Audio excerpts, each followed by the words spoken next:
खूबसूरत 1980 में वो चुलबुली लड़की, हाँ। जिसके लिए उन्हें पहला film fair best actress award मिला। और फिर उमराव जान 1981। क्या कहने, उमरा जान तो खैर। उमराव जान तो एक मील का पत्थर थी।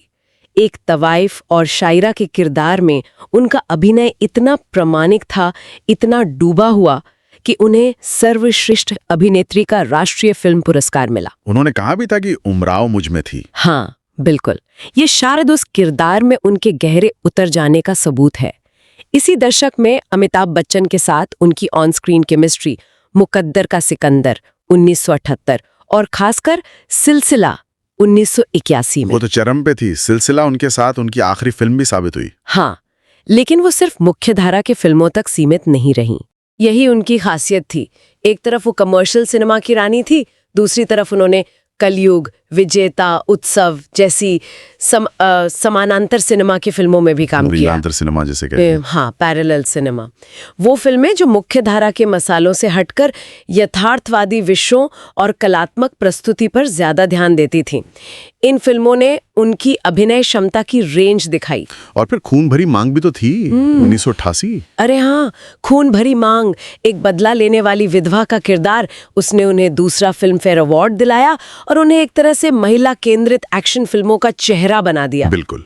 उन्होंने लगातार मजबूत, जटिल महिला किरदारों को चुना और जो स्थापित ढांचे थे उनको चुनौती दी। 180 से ज्यादा फिल्में, ये आंकड़ा ही बताता है कि कितनी लंबी और प्रभावशाली यात्रा रही है। हाँ, और 90s का दशक आते आते जब इंडस्ट्री बदल रही थी, उनकी कई समकालीन अभिनेत्रियां सहायक भूमिकाओं में जा रही थी। हाँ। रेखा ने फूल बने अंगारे 1991 जैसी हिट फिल्मों में मुख्य भूमिकाएं निभाना जारी रखा।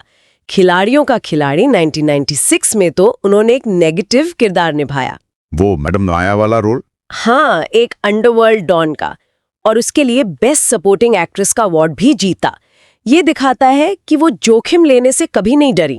और फिर वो बोल्ड फिल्में भी थीं, Kamasutra, a tale of love 1996 और Aastha in the prison of spring 1997। काफी चर्चा हुई थी इनकी। हाँ, विवादास्पद लेकिन कलात्मक रूप से महत्वपूर्ण फिल्में। आलोचना और प्रशंसा दोनों मिली, लेकिन उन्होंने अपनी राह खुद चुनी।